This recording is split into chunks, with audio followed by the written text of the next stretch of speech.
We're all familiar with the company Aardman. They created such classics like Wallace and Gromit, Shaun the Sheep, or Chicken Run. Have you been peckish during the night? Only someone's been at me cheese. Wallace and Gromit, at least, are very well known and have left their mark on the United Kingdom at least, and are a staple of the film industry, specifically in claymation. Claymation is a stop-motion animation technique that uses clay or other malleable materials to create the illusion of movement. Having to move almost everything on screen frame by frame must take an incredibly long time, and it does. Wallace and Gromit: The Curse of the Were-Rabbit took 5 years to complete due to the intricate nature of stop-motion animation involved. Although this movie did use a lot of CGI rather than stop-motion animation, but they still created all the characters by hand and the attention to detail is still off the charts. When I was watching this movie, I actually had my eyes open to how much was really going on. Just look how cool the city is and how much everything really looks lived in. Every single character is different from one another. The dedication to creating all of these individual looks with just plasticine is bewildering. For example, this henchman has a thimble as a muzzle because he's probably known for biting. Spike has his twitches, Whitey's eyes are pink and he's huge compared to the other rats. There's plenty of little details in this movie that you 100% would have missed on your first watch, so I urge you to go back and watch it and just look around. Look at the characters not talking. There's always a surprise. Aardman had incredibly successful movies with Chicken Run and The Curse of the Were-Rabbit. They had a maximum budget of $45 million though. They decided though to massively hike up the budget of this one at $149 million. I think they overestimated how much this movie would make, as they only just made their money back with $178 million, which is still a lot, but when you put in $149 million it doesn't seem like that much. Even though the movie made $178 million worldwide, they actually lost $109 million after all was said and done. Looking at the other movies around that time, we can see that the budget is generally under $80 million, or if it's over that, the movie comfortably makes more than the budget. So it was quite a bold move for them to be spending this much money on the movie. We start the movie with our main rat, Roddy, voiced by Hugh Jackman. For some reason, people online seem to think that Roddy is sexy. Damn furries, man. Roddy's owners leave him on his own for a while as they go away. We'll be back in a few days, so here's enough food for you. Here's a little more. Tabitha, here's a little more. Here's a little more. It's got the same vibes as Coming, Mum. Coming, Mum. Roddy is clearly very lonely in this big house all on his own. That is until Sid intrudes. He's voiced by Shane Ritchie. You might have seen him on EastEnders. I mean, that's all I know him from. Oh, and he was on Big fucking strokey nonce. Roddy tries to trick Sid into getting into the hot tub so he can flush him away. But Sid isn't the idiot Roddy thinks he is, as he pushes Roddy in and flushes him. Okay, Sue. The slugs in this movie Slug! are kind of like the minions or the aliens from Toy Story. They're kind of stupid, childish creatures and they're such a cliche gimmick that gets a bit old after a while. But they are still used in a very creative way, be that with visual gags or being used for sound effects. Or just chiming in with a song here and there. Roddy discovers a whole city underground in the sewers, and this place is so impressive. Everything is alive, everyone is unique, so much stuff is happening, and it's actually even a little overwhelming. Have you seen my dad?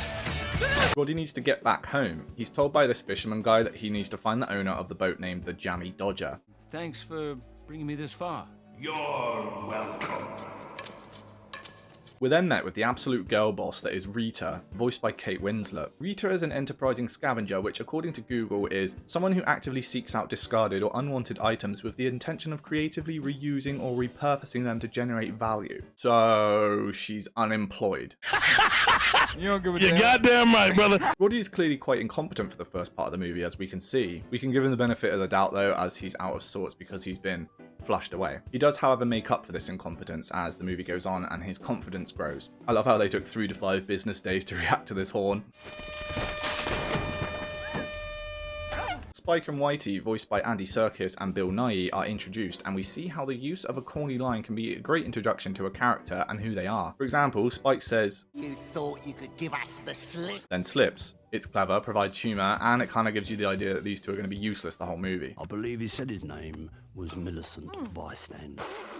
Millicent. The fact Whitey doesn't actually understand what Roddy said when he said innocent bystander, then Spike laughing at that name, shows the stupidity and unseriousness of these two. Has any henchman in any movie ever been useful? It's the fact that a lot of time in movies, villains are very clever and they understand the logistics of their plan and what they have to do to pull it off. Yet when they decide to hire henchmen, they decide to pick the dimmest idiots on planet Earth. They never actually pick anyone clever like themselves. Does it always have to be the case that if you're a bodyguard, you're just automatically stupid?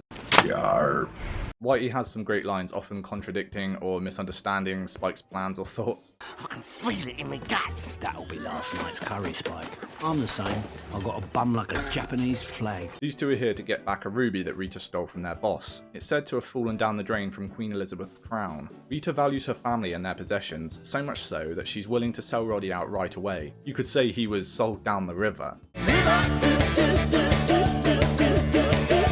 They're taken to their boss, the Toad, who's voiced by the wonderful Ian McKellen. His plan in this movie is actually such a unique and cunning plan, but we'll get onto that later. Roddy actually becomes fairly admired by the Toad and their shared sense of upper-class royalty. That is until Roddy once again ruins everything and messes up his chance of being freed. The Toad has the returned ruby on a light-up stand that plays the national anthem. That is until... Very amusing, but I do... Amusing.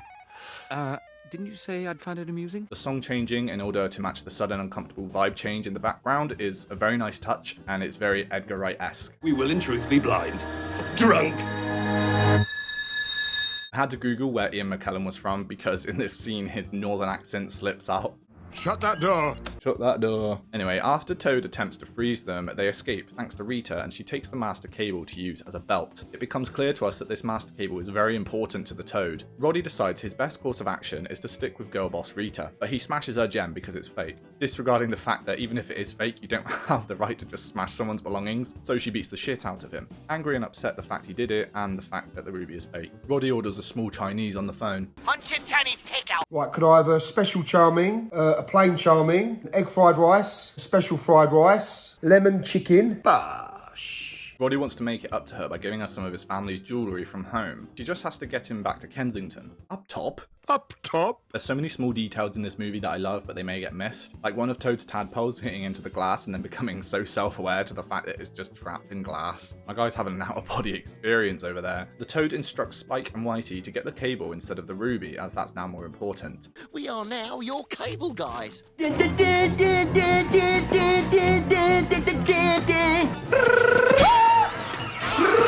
Rita heads back home to get a map, because for some reason she doesn't already have one on her boat. I think having a map is kind of a necessity for owning a boat, and also the fact that she's a scavenger. Rita doesn't want Roddy to meet her family because she knew her father would have a problem with him from being up top. Up top. To Kensington? Roddy gets brought in anyway, and Rita starts to see that he's actually a decent family guy.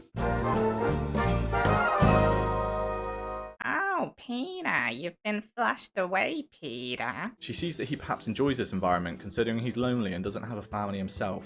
Rita's brother finds a wanted poster of Roddy and tells Rita about it in private. Rita sarcastically talks about handing Roddy over to the Toad, and Roddy hears this at the wrong time, so of course he gets the wrong idea, therefore stealing Rita's boat. Shout out to Rita's gran, what a swimmer she is. I'm coming, Mr. Jones, I'm coming. Oh. Her gran's voiced by Miriam Margolyes, by the way, so that just makes this film so much better. How the fuck does Roddy know his home phone number? What reason would he have to even need to know it? He's clearly lonely, so I don't see him making phone calls to anyone. Rita somehow manages to find Roddy, and she makes him aware of the miscommunication, but that doesn't stop her from leaving him stranded on a rubber duck. Although Roddy uses some quick thinking to save himself. Roddy sings a little song to Rita to try and make her feel bad for him, even getting the slugs involved. It's quite confusing what purpose the slugs play in this movie. Do they just chill randomly until they think of a perfect moment to pop into the scene? I have to say that their comedic timing is impeccable. Roddy must have told all these slugs about his situation somehow, because how else would they even know that he's been flushed down his toilet? Or anything about himself or Rita for that matter. I also love when Roddy is trying to be cute and get Rita to feel sorry for him, his eyelashes becoming more pronounced. Again, the little details of this movie are brilliant. They make another deal to stick together just before they get chased again by Spike, Whitey and the others. The use of human objects being used by rats in this movie is so creative, like how Spike uses a mousetrap to fling himself into Rita's boat. Human objects being used in a different way in a movie is always something that I enjoy seeing. I do really enjoy when a movie knows it's silly, so it embraces it. We all know a gag with being kicked in the balls can be funny, so why not just crank that up a notch? We're then introduced to Le Frog, voiced by Jean Reno. This is the Toad's cousin, and he's now a secondary villain that intends on helping the Toad get back the Master Cable. You are becoming what we French call le fruitcake. Le fruitcake! The Toad reveals that he used to be the pet of young King Charles. Then a rat came along and he was forgotten about. So King Charles flushed the Toad down the toilet. Oh my god! Oh Jesus! Okay, so they clearly believe that Charles is a psychopath. I mean, why would he flush a live animal? Oh, sausage fingers flushing frogs. Roddy gets questioned by Rita about what he does up top. To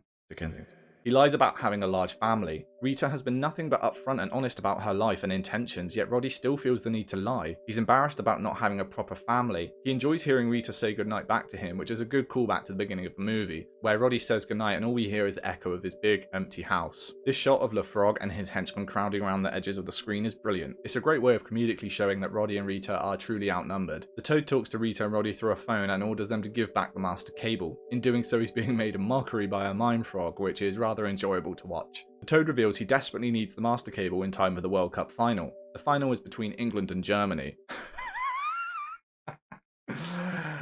England in a World Cup final?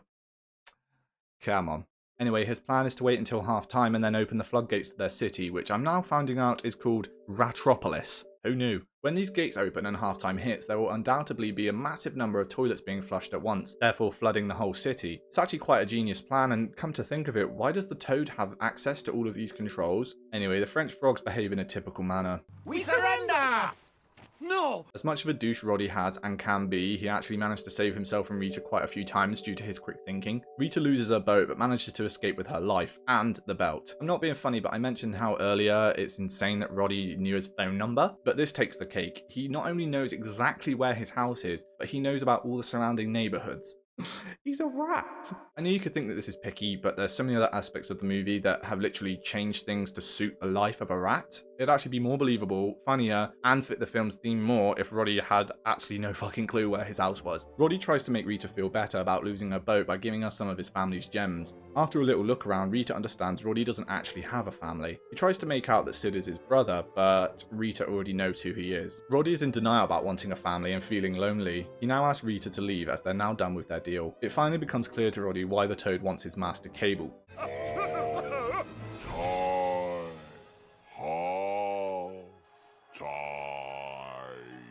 Turns out that crazy guy that Roddy saw was actually right. It's a nice bit of unexpected foreshadowing. I never realised just how patriotic this movie is. The fact that Toad came from a royal family and is obsessed with the Union Jack and royalty as a whole. And the fact obviously everyone is English and they mock other countries, specifically easily targetable ones like France and America. Which one's the quarterback? Pick up the ball! Pick up the ball! Oh, these Brits don't know the first thing about football. We don't get to actually see it, but Rita was captured by Spike and Whitey. I'm assuming they were just waiting in the sewers for her to come down after being flushed. But your guess is as good as mine. Thinking about it, why did Rita even come back yet? Her and Roddy know that the Toad is after the master cable for half-time of the World Cup final. Granted, they didn't specifically know why he needed it, but why couldn't she just chill on the sofa with Roddy and Sid and watch the game and wait until it's over before going back? She could then get flushed back after, but doing it this way has now made it possible for the Toad to complete his plan, and she's now also endangered the whole city and her family. You can't save a damsel if she loves her distress. Roddy asks Sid to flush him again in order to save the city and Rita. Okay, so you randomly just get chucked back anywhere in the city? So that makes it even less believable that Spike and Whitey managed to capture Rita right away. Roddy uses more quick thinking to save Rita, who is tied to a pipe.